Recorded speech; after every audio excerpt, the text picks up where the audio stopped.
Y la fuerza de trabajo como un elemento de decisión también es importante, pues requiere supervisión, requiere un proceso de medición de desempeño, de medición de la productividad individual. Esto está asociado también, aparece en los sistemas de motivación, sistema higiénico, renuncias, despidos que se ven después en otras unidades. Y la calidad es un concepto bastante amplio, como ustedes saben. La calidad principalmente nacía a partir de un concepto de que la empresa definía lo que era bueno y lo que era malo. Después nos fuimos moviendo hacia un sistema mixto que estaba asociado a las aplicaciones matemáticas, los sistemas productivos, que más bien un estándar determinaba qué era bueno y qué era malo. Y en realidad el concepto moderno de calidad es muy diferente. ¿Quién define finalmente lo que es bueno y lo que es malo? Es el cliente. Es decir, las empresas ya no definen lo que es bueno y lo que es malo, sino que el cliente define lo que es bueno y lo que es malo. Y como nos damos cuenta, cuando el cliente compra un producto y lo vuelve a comprar otra vez. Y lo compra otra vez porque lo considera bueno. ¿Y por qué lo considera bueno? Porque ese bien o servicio es adecuado para ese uso. Y no olvidar que en general, salvo productos básicos como el agua, que es igual para todos, en todos los otros bienes de consumo masivo hay distintas diferencias, sin duda, pero la calidad es como una persona lo concibe como bueno. Por ejemplo, tú podrías comprar en tu casa eh, mermeladas Watts, sin embargo, a ti te gusta la mermelada de precio más bajo. Y a lo mejor la que más te gusta es la que tiene el precio bajo. Entonces, tú lo compras, pero lo compras porque lo consideras bueno. O sea, para ti, ese es un producto de calidad. Otro va a decir, ¿pero por qué estás comprando eso? Porque a mí me parece bueno. Entonces, la calidad no solo entonces es un concepto que se define por los consumidores, sino que finalmente la calidad, el concepto de calidad va a depender de la concepción profunda y la expresión profunda del consumo de un acervo cultural, de una predisposición psicológica, de restricciones presupuestarias, de entornos demográficos, socioculturales, que van determinando efectivamente lo que nosotros vamos a consumir y en qué cuantía. Y la calidad también, obviamente, tiene, desde el punto de vista de la empresa, ciertos estándares, dado las características de los clientes. Por ejemplo, el rendimiento, la potencia, la capacidad y la velocidad son atributos de calidad en cualquier producto, en cualquier automóvil. O sea, es decir, tú no podrías conseguir un automóvil que no responda correctamente al rendimiento, a la potencia, a la capacidad, a la velocidad. Y esos atributos se pueden medir. ¿Cómo puedo medir el rendimiento? Kilómetros partido por litro. ¿Cómo puedo medir entonces la potencia? Los HP. ¿Cómo puedo medir la capacidad? Los centímetros cúbicos. ¿Cómo puedo medir la velocidad? Kilómetros por hora. Es decir, cada atributo que nosotros fijemos tiene que ser medido. Y también para eso existen, y ustedes han aprendido en los cursos de operaciones, han aprendido también hay ciertas técnicas que nos permiten, matemáticas también, determinar estadísticamente los lotes y cuántos productos eventualmente defectuosos pueden haber dadas ciertas características que se dan. En la calidad, entonces, tenemos nosotros certificados de calidad de los proveedores de las materias primas si queremos estar en un sistema ISO. Y nosotros tenemos que dar también un estándar de que nosotros consideramos razonable, por ejemplo, de merma y castigo, el caso de los plazos que nosotros vamos a entregar los productos, que vamos a considerar nosotros como bueno, pero no lo que nosotros antojadizamente consideramos como bueno, sino que, por ejemplo, cuánto se demora la competencia en promedio. Si nosotros nos demoramos más de la competencia, obviamente tenemos un problema serio de calidad. Y por cierto que aparecen, como le decía hace un tiempo, las normas de calidad que son de verdad muy diversas, dependen de los sectores industriales y por tanto detenerse en el detalle hoy día, dar las características del curso, la verdad es que no hay sentido, pero sí me quiero detener en una en particular, que corresponde a las llamadas empresas B, que son empresas que utilizan el poder del mercado para dar soluciones a las problemáticas sociales y ambientales. Estos tienen en general, deben tener altos estándares sociales, por ejemplo, respecto del compromiso de sus trabajadores y su entorno, temas que tienen que ver con respecto al medio ambiente, con productos sustentables, con sistemas de transparencia de la información, con decisiones corporativas que se toman y que son vinculantes considerando determinadas características. Es decir, como hoy día una empresa B es una empresa que cumple con todo aquello que hoy día un millennial, por ejemplo, considera que es una empresa. Por lo tanto, el certificado B es muy importante hoy día, además dadas las características de los trabajadores que están entrando.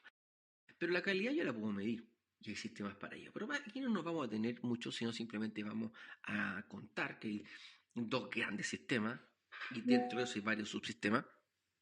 Primero, es un sistema con corrección simple, es decir, solamente yo corrijo al final, pero eso tiene grandes riesgos. Por ejemplo, el que tú te des cuenta que el producto final te venga defectuoso, a lo mejor tampoco te das cuenta tú como empresa, pero sí cuando llega un cliente enojado, vaya que nos sale muy caro tener un problema de supervisión. Y para eso existe entonces un sistema con corrección anticipante, que implica que nosotros nos vamos anticipando al proceso eh,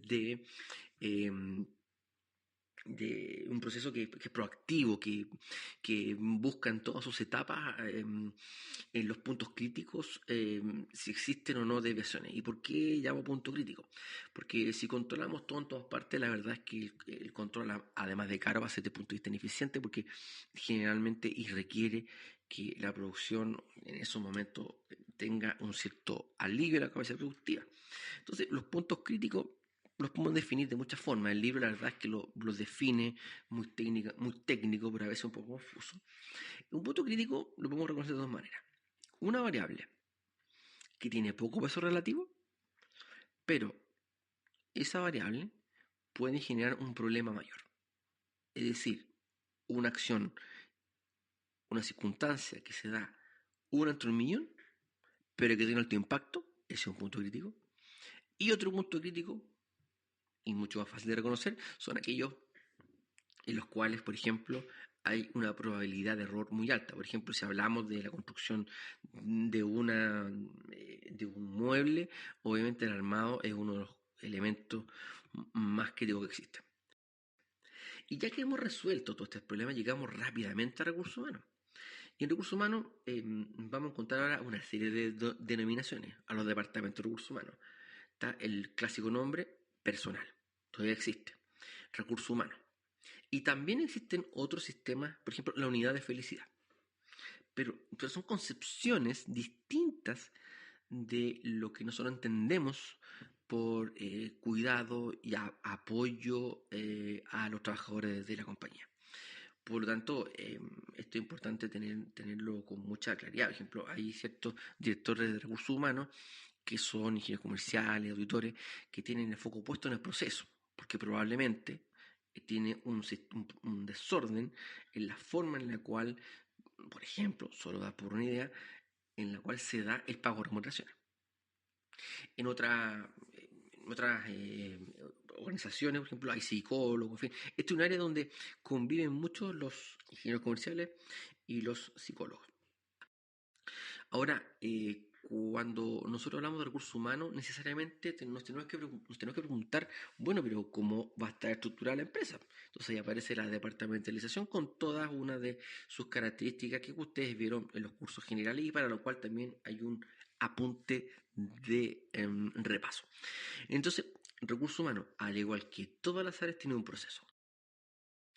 Entonces, recursos humanos, al igual que todas las áreas, tiene un proceso que comienza en un proceso de reclutamiento, que en el fondo es comenzar a buscar quiénes podrían o estarían interesados en trabajar en nuestra compañía. Tenemos un proceso de selección primario, por ejemplo, en la práctica este proceso se da básicamente mirando algunas características que al empresa le interesen y luego los otros currículos simplemente los desecha. Y luego comienza el proceso de socializar, entrevistas, test, que finalmente llevan a que el trabajador o trabajadora sea finalmente contratado. Pero para ello también tiene ciertos indicadores de evaluación de desempeño que son los que determinan efectivamente cuándo y cómo nosotros nos vamos a entender cuando vamos a entrar a una situación de emergencia o cuando estamos con indicadores caídos, buscamos las características y las razones por las cuales estamos enfrentando una situación de ese tipo.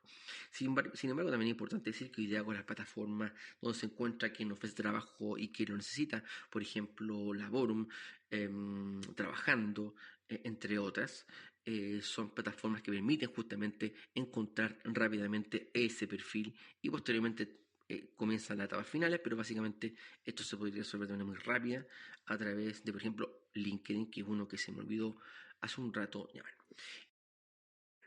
Y cuando nosotros estamos en recursos humanos aparecen dos elementos que son fundamentales, que son las remuneraciones, que de verdad esto es un asunto crítico para los trabajadores, especialmente para los chilenos, conociendo que más de la mitad de la población gana menos de 400 mil pesos, que el IPC de los ciudadanos chilenos que son más vulnerables, el IPC más alto, porque si nosotros sacamos determinados productos que no son consumidos por ese grupo, nos vamos a dar cuenta, por ejemplo, que el IPC de los alimentos es tremendamente alto. Hace 4 o 5 años viene creciendo esto de manera brutal, aun cuando el país tenía una inflación en general siempre bastante controlada. Luego entonces pasamos a un sistema de compensaciones monetarias, concretamente, que no solo remuneraciones, como puede ser un aguinaldo, un mono. Pero fíjense ustedes que ya toda la literatura, la experiencia y los documentos científicos de esto muestran con mucha claridad que los incentivos monetarios son muy importantes. Por ejemplo, la flexibilidad laboral, los planes de formación y capacitación, días de descanso asociados a un cumplimiento de meta, un reconocimiento social sobre alguna actividad o informe, en fin, que le generó a la compañía a lo mejor cerrar un gran contrato económico. Por lo tanto, es importante ciertamente tener estos sistemas de remuneraciones, probablemente, y fundamentalmente es así hoy día, remuneraciones fijas más un componente variable, pero más importante aún es cuando el trabajador se siente querido, como lo han visto ustedes en el curso de recursos humanos, y obviamente ahí aparece la necesidad del incentivo no monetario. Y por supuesto, como todo proceso, si no tiene un sistema de control de gestión, de evaluación, obviamente no es un proceso. Simplemente decir que hay evaluaciones formales, que son las que son conocidas por todos, que tienen determinadas características, son sistemáticas en el tiempo, son comparables, en fin, pero también existen las llamadas evaluaciones informales. Pero obviamente nosotros, con responsabilidad, lo que tenemos que hacer son evaluaciones formales.